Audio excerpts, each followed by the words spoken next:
think that was my fault. Yes, you can use Lockdown Browser. And in fact, unless you have special permission, I need you to use Lockdown Browser. I have a few students who were not able to get Lockdown Browser on their computers. So little did I know, you can't add Honor Lock and Lockdown Browser to the same quiz. So what I just did is I created second quizzes for those students who needed to use Honor Lock. And so moving forward, if you need Honor Lock rather than Lockdown Browser, let's talk. You'll need permission. I'll add those quizzes separate for you. The whole of the class, though, should be using Lockdown Browser, and that should be working. So I know students were having issues. I didn't really hear about those issues until around 3 o'clock today. That change did not happen until around 3 o'clock today, where I added Honor Lock for a student. So on the last minute stuff, let's make sure we try to do things a little bit sooner if we can.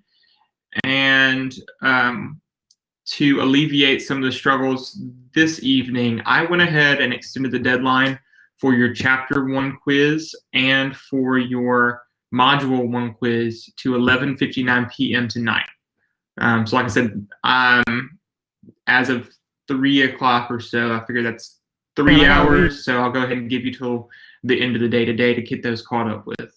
If you have questions about that, go ahead and drop them in the chat, or if you can unmute your mic, feel free to go that route too, whichever is most convenient for you.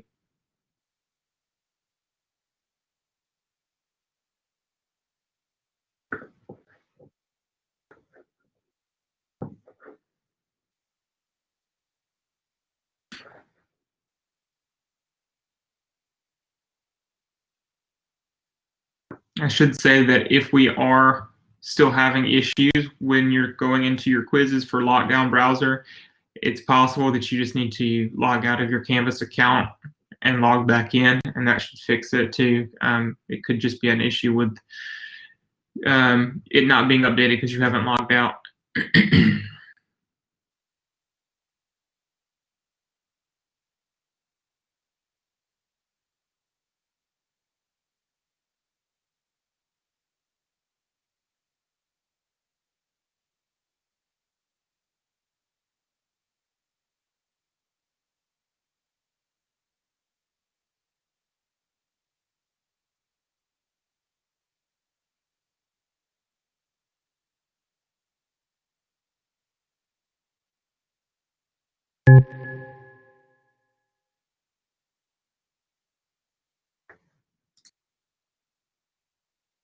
I am going to start a poll real quickly. This is not what I'm supposed to be doing here. Start a poll real quickly. For this class tonight, are you on a phone? Are you on a computer? Or are you on a tablet? Just kind of judging where we're coming from.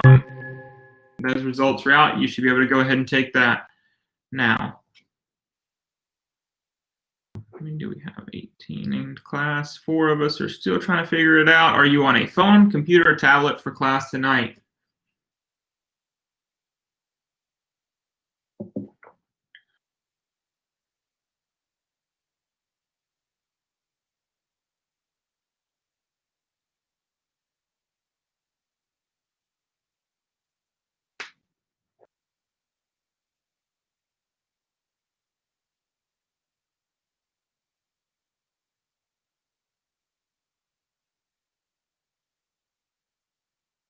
Overwhelmingly, it looks like we're on computers, so very cool. That's done. If you want to see it, most of us are on a computer. So that's important. You guys have access to a pretty solid internet connection when we are meeting. We'll meet this week, we meet again next week, and then we'll go to an every other week schedule from there. So once we leave class tonight, I'll make sure that all of those dates and times are already posted so you know exactly when we will be meeting on Thursday evening and when we won't. I know a lot of people are working, especially right now since we are predominantly online. You may not be coming to campus at all, or you may be only coming to campus a few times. You may be meeting with all of your classes except for this one. Could be totally online, and this is the only class you meet. So you may be doing a lot of work or service work right now that you would not have time to do typically in the traditional on-campus college setting. And so I want to make sure that I stress how important attendance is. When we get together, you're going to want this information for your quizzes, especially. You're going to want information and the time to have question and answer for your classes. And so we want to make sure you're here. Again, not every single week. So we want to make sure if we are working, if we do have other obligations, that we can make arrangements to be ready for class at 6 o'clock on Thursdays. Everybody, your textbooks are coming in. They look like this, step by step, if I can follow it over to college. I do not think they're on back order anymore, and they started shipping them. I finally got my copy. And so with that, I'm a ton more prepared tonight than last week as well.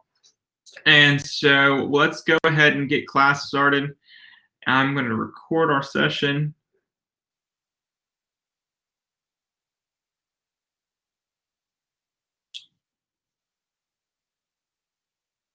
Very cool. All right, so let's get this thing started. So this week, class, I just want to check in with you all first and foremost. Check on your health, check on your mental health, check on see how you're doing with your classes. So go ahead and use the chat feature. Drop in, let us all know how you're managing through these first 2 weeks of classes. I know my biggest struggle getting through these first weeks is kind of navigating a few of the changes that we've had with Canvas, with using Lockdown Browser, with, of course, like we spoke with a little bit while ago, the honor lock system, and making sure that what you're seeing is the appropriate information, and that everything is kind of just smoothing through. It's not too stressful for Abigail. Abigail, you go by Abby, right? Everything's going well. We're doing all right. Doing well, nothing to complain about. That's always a plus. Been busy, but going well. Good so far. Thanks, Abby, for confirming that. Been busy, but I'm getting the hang of it. Not what I prefer, but it's going better than I thought. Hey, Hunter, elaborate on that. What did you think? Can you tell us a little bit more? A little stressful, but nothing I can't handle. Had problems with modules not loading in other classes. Axel, tell us a little bit more on that as well. Is it you're not getting access to the modules in time? Is it not completing assignments through some of your courses? You'll have a button in the top right, that actually asks you to hit complete. If you don't do that, some of your modules won't unlock. So that could be one reason you're seeing problems with modules unlocking. If not, definitely email your instructor. It's going well.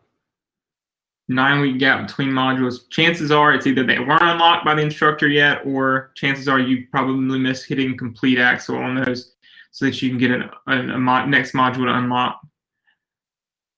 Who's having issues managing their time, making sure that you're scheduling out time and putting forward time to do your coursework and study, and actually grasp what it is to go from a set schedule where you have class from 7:45 in the morning till 3 in the evening to this online, a little bit more do at your pace type work? Who's had issues with that? Anybody? Good. Hunter. Thanks, Hunter.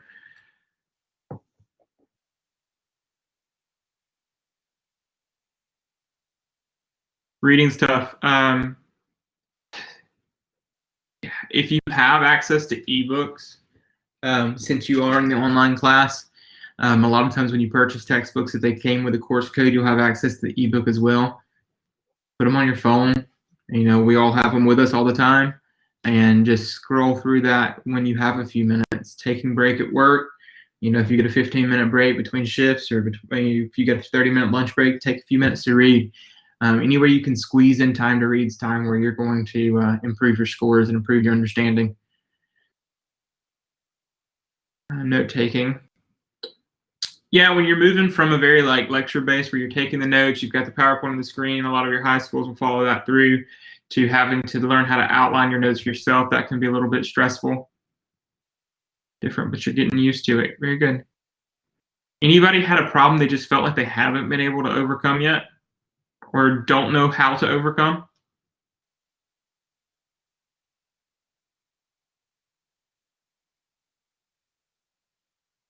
And if you don't want to put it in the big public chat, feel free to shoot me an email. That's one of the things we're here for as orientation instructors, is to help guide you through those things, right? Whether that's to get you to a resource that would be helpful or just to give you a little bit of advice from experience. Very cool. Well, this week, last week was Module 1. So did anyone have any questions over the content? You know, Module 1 talked about thriving in college, kind of social situations, and a little bit of your strengths plus goal setting. Your Module 1 quiz dug a little bit deeper into using Lockdown Browser, dug a little bit deeper into using Canvas as a whole, and you all completed the survival guide to e-learning. Is online classes right for me? How did those go for you with those Module 1 quizzes? Anybody having a big issue?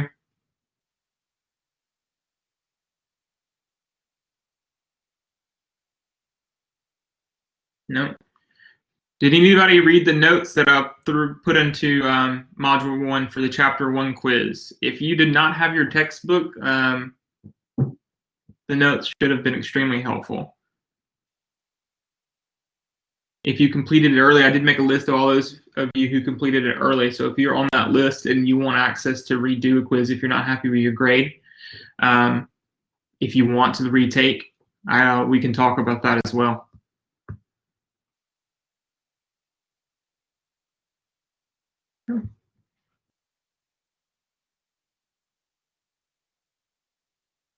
Well, yeah, and some basically said to thrive in college, plan ahead, set goals, seek help when needed, start making relationships, because you're going to have you're going to be able to build lasting friendships and connections with your peers while in college. And it said make relationships with your instructors and with counselors on campus and administration, because their job is to help make your life at college easier. But we can also help put you in contact with folks once you leave. That can help for career placement as well. Module 2 is all hands on deck, and if we don't have any other questions, that's where we'll kind of go today. But as we get started, I told you last week I wanted you to come back this week with kind of an idea of, besides just to get a good job, why are you in college? So I want to see your answers in the chat, because the poll function won't let you give a custom answer. But go ahead. Besides to get a good job, why are you in college? Drop your answer in the chat.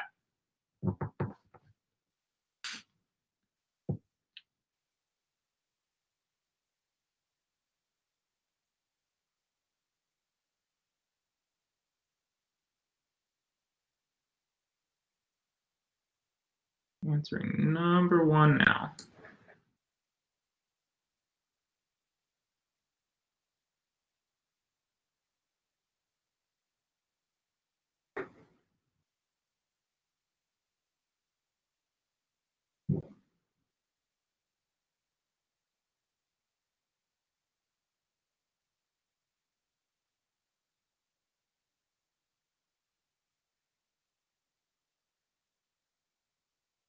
Kayla, I'm going to call you out and say, besides to get a good job, which would include career advances. Try again.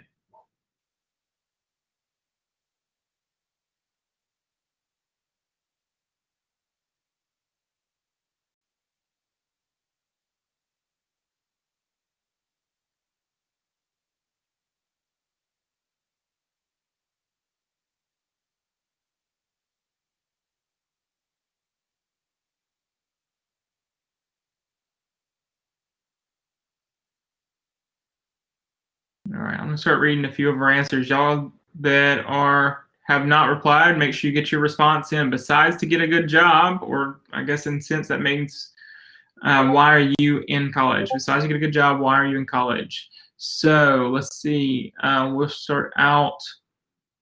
to expand my network of people and resources. That's a good one. To enjoy, I enjoy learning a lot and want to make my family proud. To further my career advances and more money. Again, Kayla, I want to see a second one from you. To learn proper time management for my future.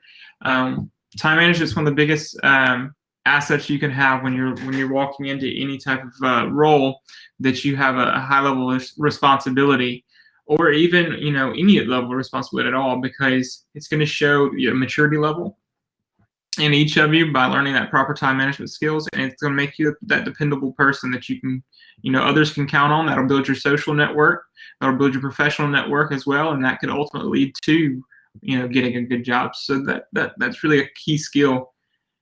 I'm in college because I want to learn some new skills in my field, family expectations, and I didn't look into other options. That's okay. I know for a lot of us, family expectations are a big deal. So if for any of us who have that in the the background, saying, hey, mom, dad, hey, whoever, grandma, hey, brother, sister says, I have to go to college, or I need to go to college. They want me to get a degree. They say, hey, you're definitely going to get that degree. I encourage you to use the career resources, use the counseling resources, use your time in this class to find that motivation that's yours, not someone else. We want to talk about, part from chapter 1 talked about our locus of control. Locus of control says, where do you get your idea of how the world works around you? Do you control your future, or is it more random? Is it more luck? Is it more outside influence that controls your path in life? And so we want to make sure we're looking for that one motivating factor that's internal, if not multiple internal motivating factors for why we're here, why we're getting a degree, why we're studying, because that's going to be stronger than anyone else's expectations of us every single time. Find out what to do next. Discover what I want to do. CACC is a great place to start that. I want to further my knowledge and learn new skills, become independent, make something of myself, to give myself a better range of knowledge and to build a future, improve programming knowledge, learn things I might not be picking up by myself. Started doing some HTML coding. I don't know if that's the same thing at all, but that's one of my goals is by the end of the year, I'm going to know HTML coding. So to figure out what I want to do in the future. Also, it'll be cool to be the first one in my family to graduate college. I have wanted to continue growing my knowledge. Thank you, Kaylin. Also, I am a first-generation college student. So for those of you out there who may not know what that is, if you are like me, I didn't think I was a first-generation college student because my mom and my dad both started college, but neither one of them finished. And so first-generation college student means you're the first person in your immediate family, think mom, dad, brother, sisters, to receive a bachelor's degree. So if parents have an associate, that's not quite there. So that bachelor's degree is what they have to receive for you not to be considered a first-time or a first-generation college student. That's important for a few reasons. At Coastal, we have some resources for you through our TRIO program, TRIO, T-R-I-O. That range from supplemental grant aid, so that's money for college, and if your college is already paid for, that's money for your pocket to help pay for college or college expenses. They provide cultural exchange trips. They will take their students out of the TRIO programs, typically on a typical semester, to visit four-year universities. So they'll bus them up, bus them back, so you can get those campus visits because you might not have access to them. They do workshops on, hey, what do you want to be when you grow up? What type of degree? Because what we find is so many first-generation college students say, hey, I'm going to be a physical therapist, but they don't realize that's a PhD. And so learning things like that across time management, money management, all work around that TRIO program for any of you first-generation college students out there. Some more, I want to have more knowledge of what I want to do to be independent. I didn't want to just sit around and do nothing with my life. I'm a first generation college student then. Didn't know that. I really did not know that until I started a job here. So I went through 6 years of school before I knew that I was a first generation college student. First generation college student. Okay. to be able to expand my knowledge and gain some perspective on what I'm interested in career-wise. Thank you, Sarah. All right. The second poll here, we're going to look at yes or no. Do you know how to send a professional email? I'm going to actually start a poll for that one. So go ahead. Do you know how to send a professional email? Professional emails were the last topic covered in Chapter 1.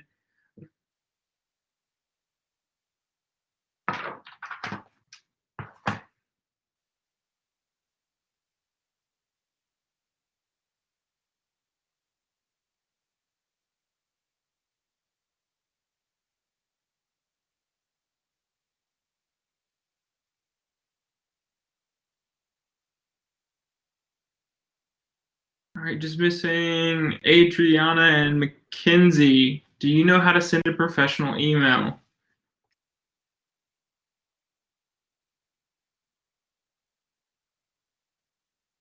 Thank you all. Beautiful. Publishing the results. So let's see if I can zoom out. There we go. 16 out of the 18 of us say yes. The other 2 say no. We'll talk about what that means. What is a professional email? How do we send a professional email? What does that look like? Then, because Module 2, your first assignment for Module 2 is going to be to prove that you know how to send a professional email. If you're in your textbook, if you have access to your textbook, there's an example. I should have dog-eared this.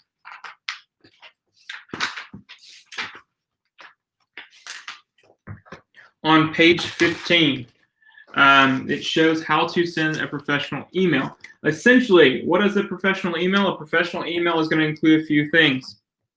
So you're going to first and foremost, your subject line of a professional email has to be informative.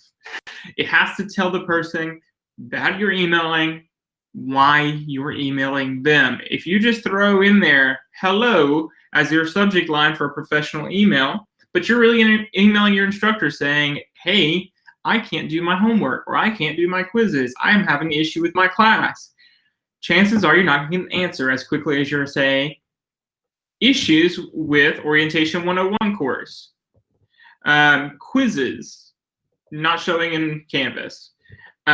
Second thing on a professional email, you need to address the person you're emailing with respect.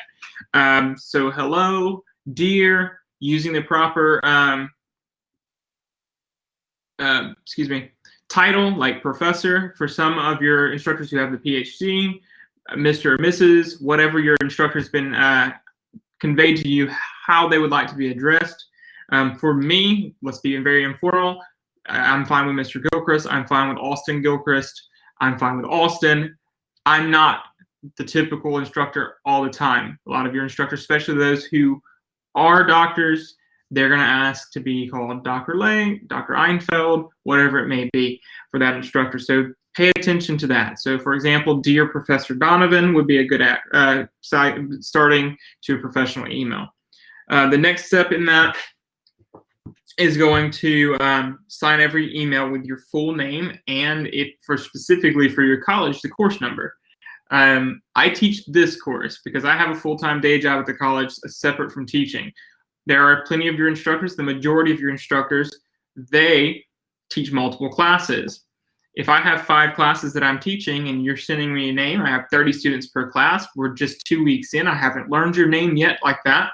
Make sure you tell me where you're from. Tell me you're in orientation class. Give me the section number, GT2 for this one specifically, at the end of your emails. Because if you're sending an email and I don't know who you are, I can't give you an accurate response. And that goes for if you're applying for a job, give us as much detail on the bottom end of your email. Give me a way to contact you, for example, like your phone number, your email address. If you have a current title, put that in there.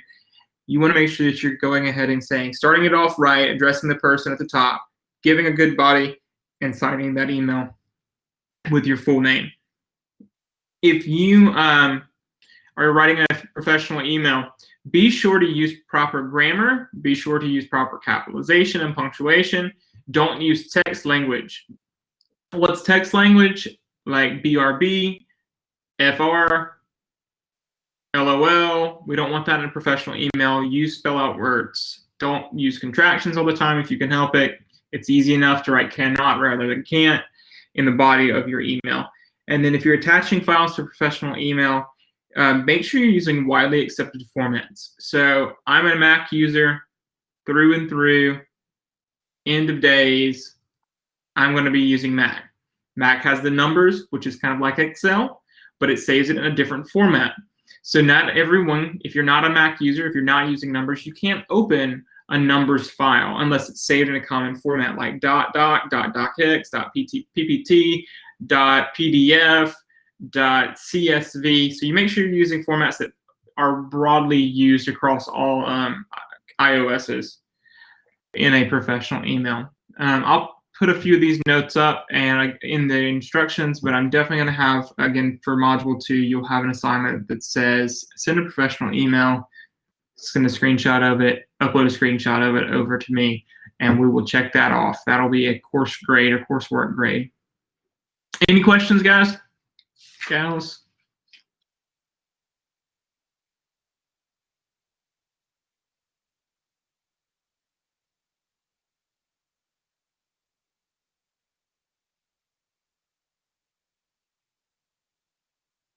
So we got a few people.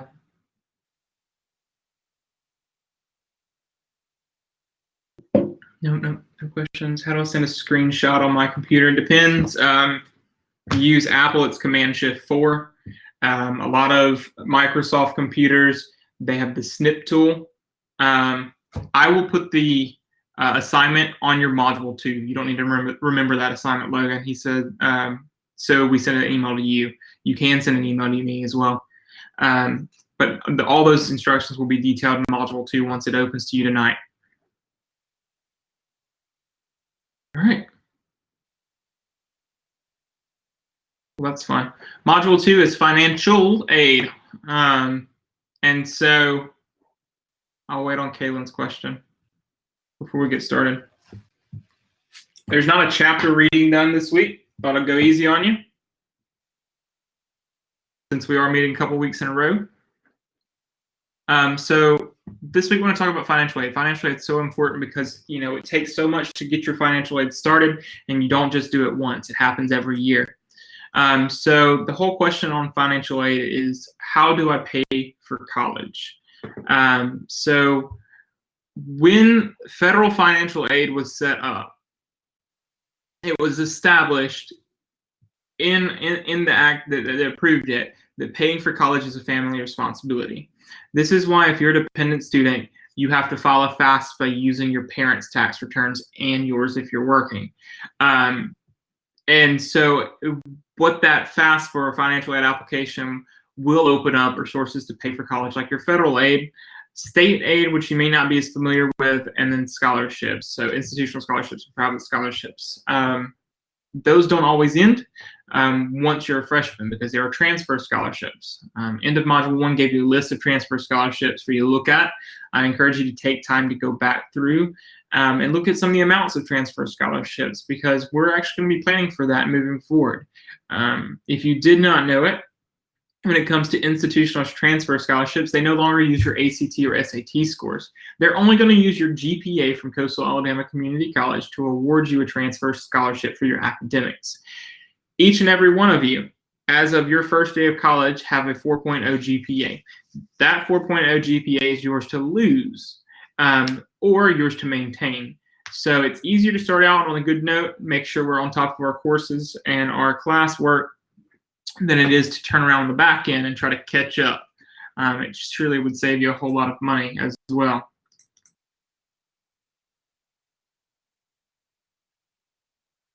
How do you qualify for financial aid? I hope all of you have done this before. If you've not completed financial aid, you think you might be eligible by the time that we finish this conversation tonight, it is not too late for you to do your FAFSA. Anything that they come back to you through your FAFSA can be refunded to you, so go ahead and get it done. Your FAFSA is the free application, online application for federal student aid, free application for federal student aid, FAFSA. Every single college uses it.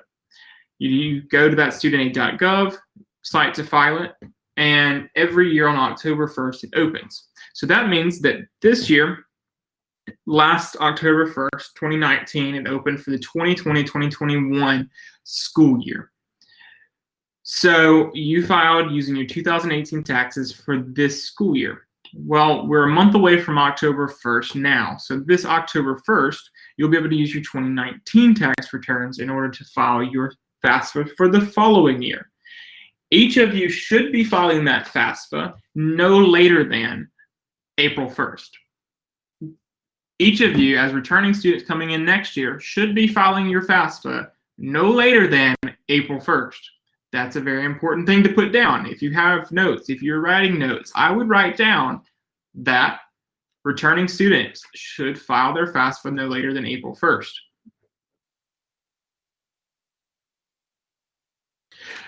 Once you file your FAFSA, there are a few things that come out of that. The federal Pell Grant, you do have a lifetime limit on it. So if you're in school forever, this is one of those things where changing your major a lot could come back and hurt you, because you only do get those 12 semesters of financial aid.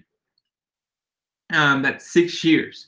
If you use this financial aid for the summer, that counts for one of those 12 semesters. Typically, 8 semesters using 15 credit hours would get you the bachelor's degree. And so you'll have a little bit of leeway. So if you do take extra classes, or if you do slip up a little bit, that's fine. Caroline, would you go ahead and mute your mic? If I can find you, I'll do it for you. Got it. Must complete your FAFSA every year, as we said, to be considered for federal Pell Grant.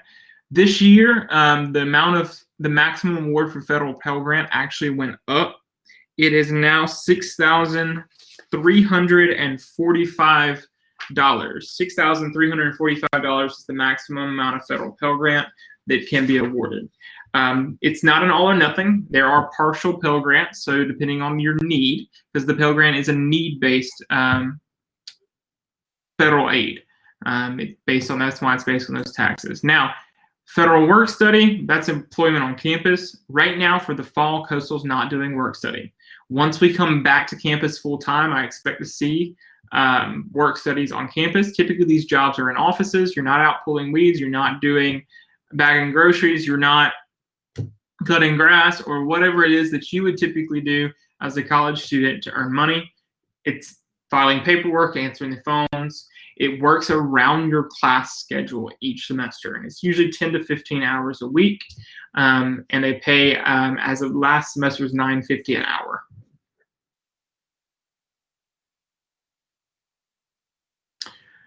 Apart from the need-based aid, work study, plus Pell Grant, you do have federal direct loans.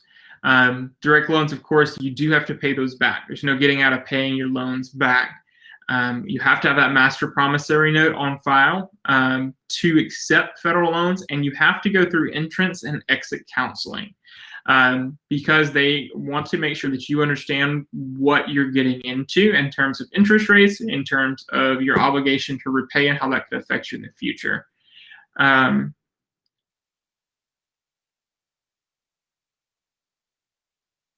Pell Grant, Abby asked, is the Pell Grant like a loan or like a scholarship? So Pell Grant, anytime it says grant, that's money you don't pay back. In that sense, it's a scholarship.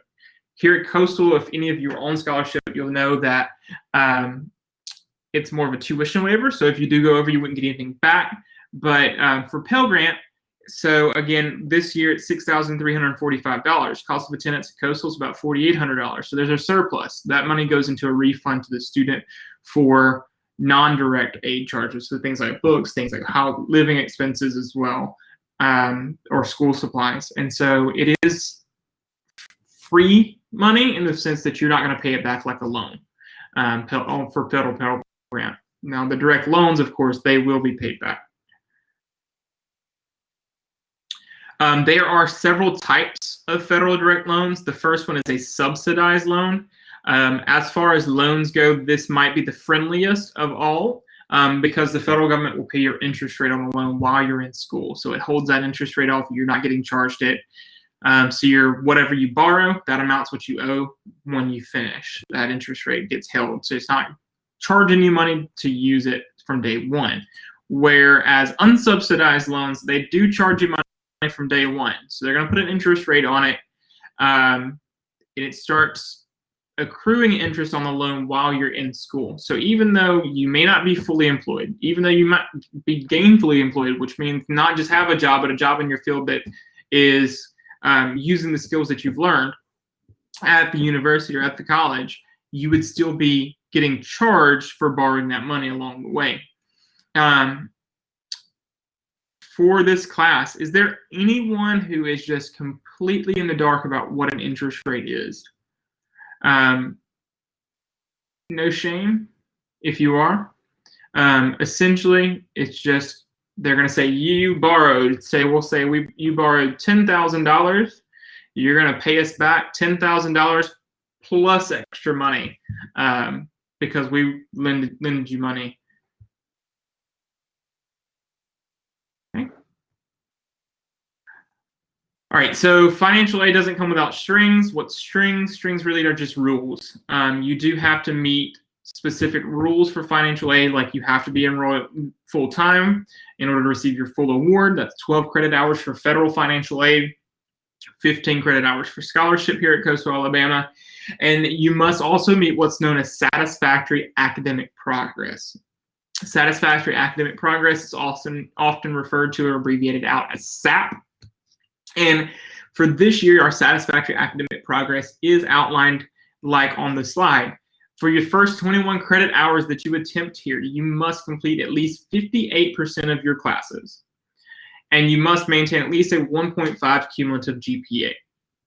Once you get to the 22 to 32 credit hours attempted, you must complete at least 62% of those and have a 1.75 GPA. Now, once you've passed that 1 year threshold and you've got to 33 credit hours and above, you've got to complete 2 out of every 3 or 67%, 2 out of every 3 or 67% of your classes as a whole and have at least a 2.0 GPA in order to maintain financial aid. If not, they'll pull that aid from you and you'll be required to pay for any tuition out of your own pocket if you'd like to continue. You can't walk out and go to another college. That will follow you from college to college. You'll have to bring your GPA up to a 2.0, or you'll have to get your number of credit hours completed, the percent completed, up above that 58, 62, or 67 range. If you're 58% on your 1 to 21, and you're 70% on your 33 and above, but somehow that outweighs and you're still under 67% total percent of hours completed, you'll still be missing and not meeting your satisfactory academic progress. GPA, grade point average. So your GPA, Nicola, is if you look at what your grade is for a class here at Coastal, all of your syllabus outline this as well. If your class is 3 credit hours, you'll use the following scale. Essentially, you've got an A will earn you a 4, a B will earn you a 3, a C earns you a 2, a D earns you a 1, F, it's a failure, no points for that. So your GPA is a calculation of how many points you earned over how many hours you attempted. So if you have a 4.0, you'll earn all 3 points. Excuse me, 4 points out of those 3 hours. So when you do the math, you just multiply them together, divide by the total number of classes you're in, you get your GPA. If you need a GPA calculator, we're on a 4.0 scale. You can Google it, and there will be 15,000 of them pull up. If you still need help calculating it, feel free to reach out to any of your instructors or to any of our academic counselors or advisors, and those folks will be out there to help you. This is exactly the same way your GPA was calculated in high school. So when you finished out your senior year and you said, what is that final GPA? We do it the same way. All of our 4 years in Alabama followed the 4.0 model. So it'll be the same moving across.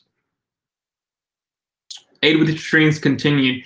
That SAP policy, it is on the financial aid website. In your module 2, you'll have some links over to that so you can read about it.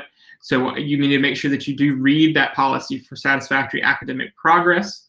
And if you do have questions, you need to make sure to contact financial aid to be clear. The worst thing for you guys would be to lose your financial aid mid-year or lose your financial aid between years and you're stuck going, how can I pay for college? I need to drop slower. I need to extend time. We want you to be able to ensure that you know these up front, not on the back end when it hurts. For more details, that's fine. Okay. All right, state aid The state of Alabama does a few things. They do a supplemental grant aid for those students who have Pell Grant. It is based on availability. So the earlier you file your FAFSA, the earlier you file your FAFSA, the more likely you are to receive that supplemental grant aid through the state of Alabama. If this is a good one, if you or someone you know was part of the foster care system, Alabama Fostering Hope Scholarships and Investment in Post-Secondary Education, so college, post-secondary, and goals of the youth, so students who were in the foster care system when they earned a high school diploma. So if you were in the foster care system by the time that you graduated high school, or if you were adopted out of the foster care system, or a friend of yours was adopted out of the foster care system after you turned 14, you are available for the West Anniston Foundation's Fostering Hope Scholarship. This website will take you to the application. I believe the last time I checked, it covered the cost of 4 years of school. So that could be a huge plus for you if that, or someone you know that may have been a product of the foster system. All right. So if you are looking at applying for financial aid or need to see any of your financial aid requirements, your awards, accept, deny, you'll need to do that through 1ACCS, just like anything else you do, like registering for classes or updating your personal information. You do have 2 accesses to the one, excuse me, to the 1ACCS or 1Access account. You can use your A number and your user ID and your PIN. If you haven't used the PIN number login, it's just your 6-digit birthday. So month, day, year. Once you get into that system, that financial aid tab will take you over to where you can view your status, your financial aid eligibility, your award information. It gives you an email link to the financial aid office so that you don't even have to remember it, financial_aid@coastalalabama.edu. It will give you some general financial aid information as well as the college financing plan. Financing plan being the payment deferment plan here at Coastal, which will allow you to pay half up front plus $40, the remainder plus $40, 30 and 60 days later. That's a whole lot of rhetoric. Moving forward, if you are looking for your financial aid requirements, each and every one of you, after you fill out a FAFSA, you will have unmet requirements. You'll go to that student requirements tab under financial aid status, and it'll list them all out. Everything on this page you need to read thoroughly. Just get through and satisfy requirements and completing them. Once they're completed, it does give you an award by going to financial aid. You can pull your award information by aid year. So if you're like, hey, how much financial aid did I get last year? Because I'm looking at something different this year, I don't remember. You can even go back and look for the previous years or previous terms. When you go into view your general information, your award overview, resources or additional information that may be pushed to your account, your terms and conditions, this is where your satisfactory academic progress will be listed and all of the details for that on your specific financial aid package. And then once you are packaged out, you'll see your award offer as well. Your award offer looks like this. If you've not accepted it, it'll give you little boxes beside it to accept or decline. We'll always accept federal Pell Grant for you, so you don't have to. Since that is free money, you won't pay back to the federal government or the college or anyone else. That money is yours to pay for tuition. It's when you get down into your loan offers, your subsidized and unsubsidized loans, that you'll have the opportunity to accept or decline, as well as accept partial loan, so you can actually pull out the money that you need only. And that's just basically because although we know that some students have to use student loans, it's always the best idea that you only pull out loans for exactly what you need, never really to go over that amount, because of the fact that student loans do bear interest. In 2019, that was 4.53%. I believe it's closer to the 5% mark this year, which is high, especially noting that you get a vehicle loan right now, brand new, for 0% from a lot of the major manufacturers, or you can go to credit unions, you can go to your local bank and pull a vehicle loan on average somewhere in the neighborhood of 3%, 3.5% for most folks with a decent credit score, AB rating. And for getting close to 5% is high. So that sticks with you. Most student loans are put on payment for either 10 or 25 or 30 years. So it's not like you're just going to get that, knock it out in a few years and you're done, unless you can make extra payments. So be aware of what you're pulling out and know that you don't have to accept the full loan amount. You can take a partial loan, and know that you can make payments on your loans early. Before we move into veteran services, a few questions or a few notes. When it comes to your federal Pell Grant that you use to pay your tuition, your fees, room and board, if you are living on campus, of course, that's the room and board part. If you receive a Pell Grant above the amount of that, you are refunded that amount as a student. You do have to apply for the FAFSA each and every year you plan on using financial aid. It's not a one and done, and students that are returning should definitely do that by April 1st at the latest, just to make sure that you have enough time processing that if you have to turn anything else in, submitting any documentation, you're not rushing up to the last minute of class saying, I don't have my financial aid, or my financial aid isn't processed. You know what you've got, you know what you've got early. Subsidized loans, direct subsidized loans, those are the ones that don't charge your interest rate. Whereas the unsubsidized loans, they do charge interest rates starting while you're still in school. Refunds for financial aid. If you do get a refund, it's usually 30 days after the semester started before a freshman will get their refund. And going through my notes here. Two things. All right. So with your FAFSA, when you file your FAFSA, you'll be giving what's called an EFC. An EFC is the expected family contribution. Remember that very first slide? Let's jump back to that. That said paying for college is a family responsibility. Your expected family contribution will dictate your need. So an EFC of 0 says we expect no funds to be able to come for you and your family. That means the full Pell Grant will be coming your way. The higher that number goes, the less the Pell Grant becomes, the less the subsidized loan option becomes, and the more it shifts to the unsubsidized loan. Each and every one of you are eligible, if you complete a FAFSA successfully, for $5,500 your freshman year for direct unsubsidized loans. But that EFC, or your expected family contribution, is what's going to dictate your need-based for subsidized loans and for Pell Grant. And okay, what happens, all right, in the chat, since I've been talking for way too long, in the chat, what do you think happens? Let me back that up. Let's move slides here.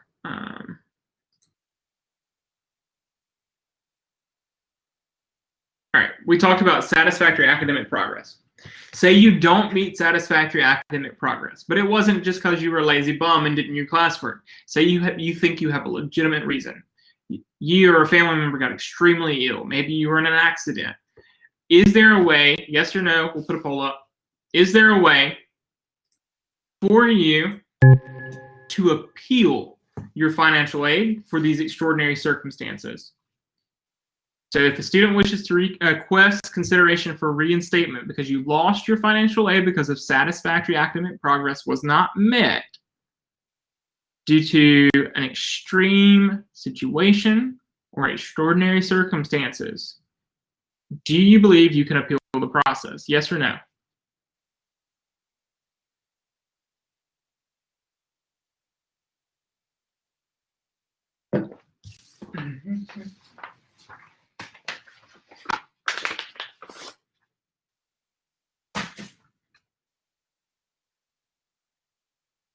Looks like we're getting an overwhelming yes, a couple no's.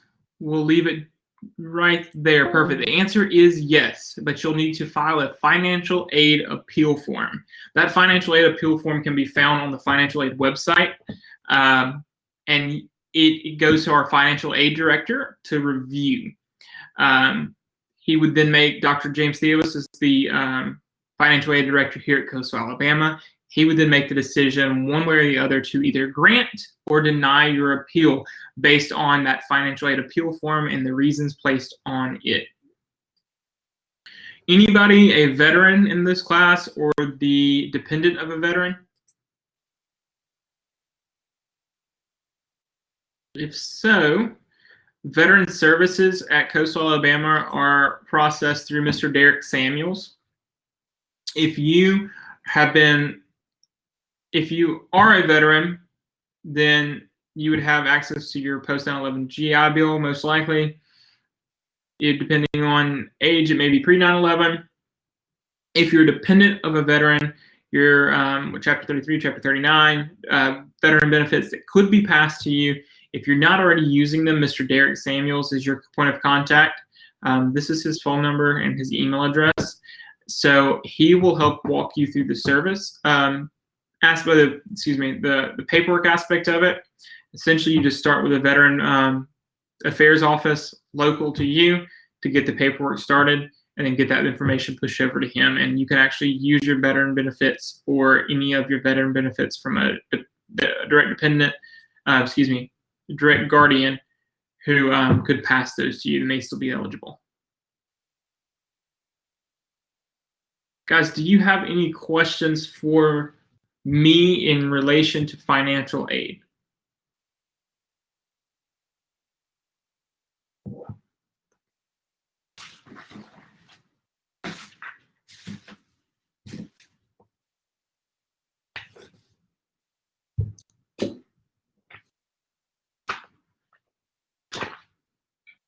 I'm well aware how boring the topic of financial aid can be, but no, it's necessary because so many students don't realize that you don't just do your FAFSA once, and don't realize satisfactory academic progress can make a bearing on their awarding of financial aid the next year.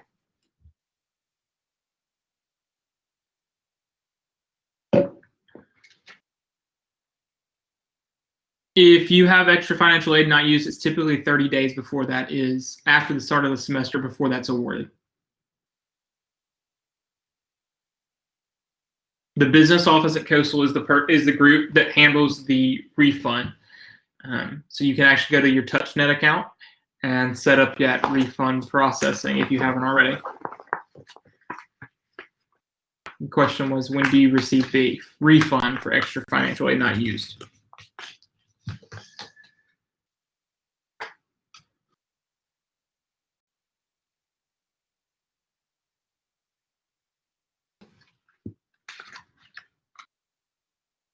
While these folks are typing their questions, then I'm going to drop another poll, yes or no.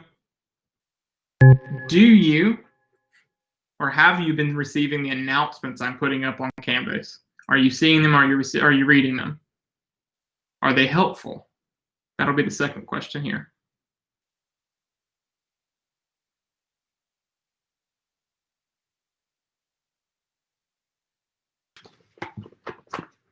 Good. All right. We'll drop that there. As a dependent, you could be eligible for veteran benefits. The question is, do you get veteran benefits as a dependent? It depends on whether or not the person who was a veteran used or can transfer their benefits to you. So it's not a cut and dry answer of yes or no. It's a maybe, depending on the situation. And that's why I give you Mr. Samuel's contact information, because he's the one who is well versed in all things veteran benefits for college. If you have to drop a class because of lack of students, it says, what if I have to drop a class because of lack of students, but I don't have any more classes to take? If a class is closed, so it did not make because of lack of students, that won't affect your satisfactory academic progress. If you need other classes to take instead, I would like you to contact advising. I'm going to drop this email at coastalalabama.edu, explain the situation, and see if they can refer you to Term 2 courses. So if you did not know this, Term 2 at Coastal Alabama starts October 19th. There are 3 options for courses here. You have term 1, which are starting the 24th, and they run until, let me check my calendar. October 16th is the last day of exams for term 1 courses. Term 2 courses run from October 19th through December 11th. And then you have full term courses, which are August 24th through up until December 16th for the end of full term exams. So you essentially are just taking all that material you put over a full semester and cutting it down into an 8-week time frame for term courses. So you do have the option for term 2 courses that advising at coastalalabama.edu or on your 1ACCS account. You go to your personal information, you can find your specific academic advisor, either one, and say, hey, I was dropped from a course, it didn't make, we didn't have enough students in it. Then you can get some help getting into some term 2 courses. I know for a fact that we're adding additional courses for term 2 for students. So there are going to be more options for term 2 students courses than you see now. You just want to keep abreast of that by going to your course schedule and looking periodically. Kaylin says, if they have a disability related to the service, then you can apply for Chapter 35. Thanks, Kaylin, for that. All right. So Module 2 is titled, All Hands on Deck. It covers financial aid information. The 18 of you who are at class today, thanks. Now I can take the quiz and I can throw that away. There is only one quiz for Module 2. We've covered all the answers tonight. So I encourage you to go through, use the links for scholarship resources, use the links for your financial aid resources, federal student loan programs, go in there a few videos from financial aid that could be helpful for those of you who want a better understanding of how financial aid is processed, how it works, how you submit it, and then take the Module 2 quiz. I will have 2 quizzes up from now on. If you have had an issue with Respondus Lockdown Browser, make sure you've downloaded it. Make sure you open your quiz by closing everything on your computer. You cannot have anything else open.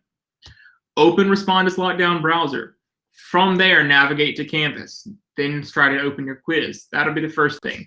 2, if you're still having issues with Lockdown Browser and you have it downloaded, email the help desk, helpdesk@coastalalabama.edu. helpdesk@coastalalabama.edu. CC me on the email so you have a record submitted, okay? I'd have a timestamp on that email so we know what's going on and I know when it's resolved so I can make adjustments to your due dates if necessary.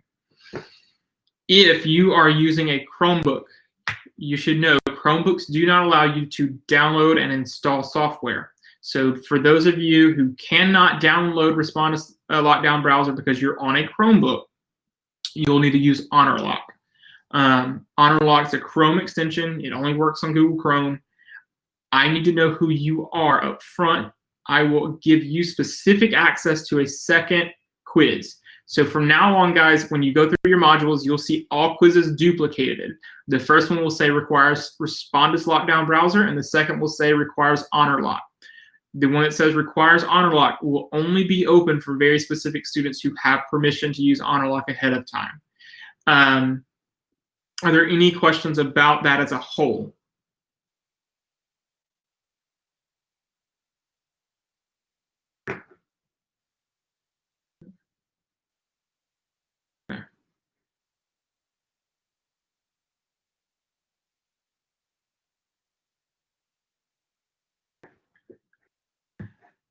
Module 2, I'll open it up a little bit later tonight. I will add one assignment to it. That's what's going to hold it.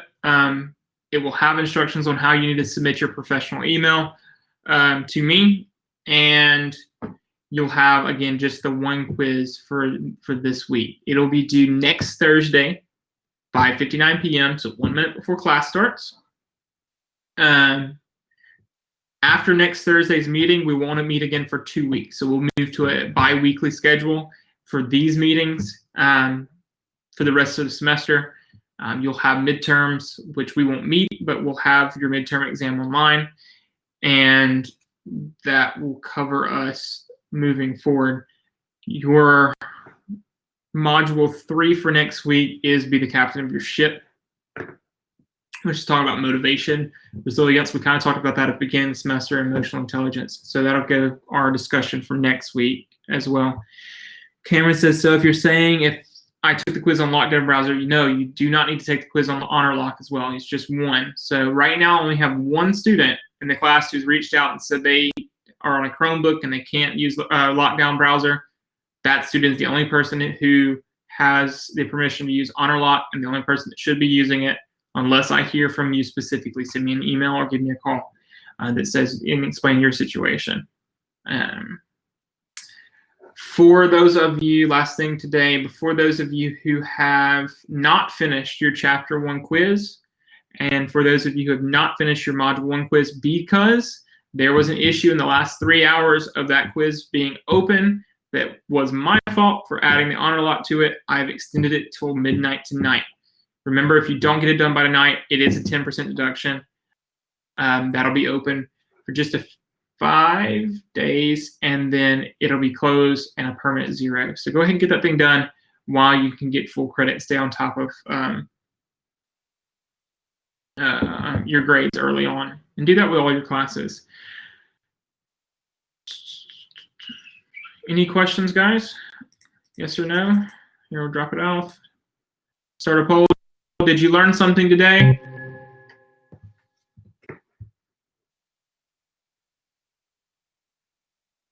It's okay to say no.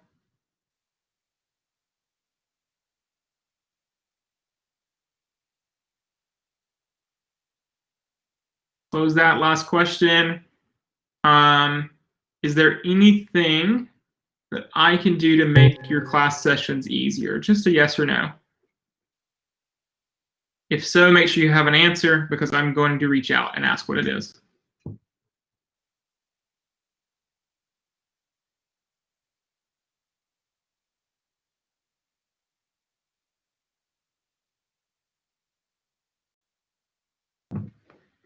Okay.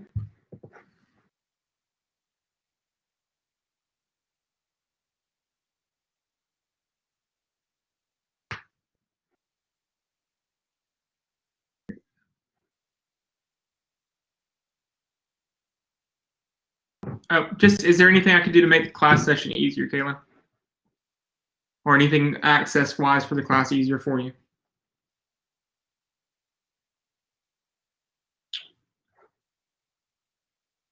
Polling. We will close it. All right, wonderful. Well, guys, y'all have a great week.